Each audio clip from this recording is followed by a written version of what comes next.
স্কুলীয়া শিক্ষা, কলেজৰ শিক্ষা, ডিগ্ৰী সকলোবোৰ যেন কাগজত আবদ্ধ পৰিচয়।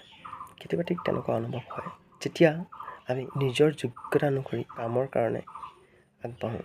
আমি যোগ্য কিহক চিনাকি কৰি লওঁ সেই কাগজত আবদ্ধ শৈক্ষিকতা দিশৰ হাজৰক লৈ, হয়নে? কিন্তু এই আমাৰ ব্যক্তিত্বটোৰ অবিহনে সেইখিনি যোগ্যতা যিখিনি আমি অলৰেডি পঢ়াৰ ক্ষেত্ৰত লৈ আহিলোঁ সেইখিনি আমি এক্সপ্ৰেছ কৰিব নোৱাৰিম। নিজৰ শিক্ষা, আমাৰ নিজৰ বুদ্ধি, আমাৰ নিজৰ ক্ষমতা, আমাৰ নিজৰ শক্তি এনেদৰে এক্সপ্ৰেছ কৰিম।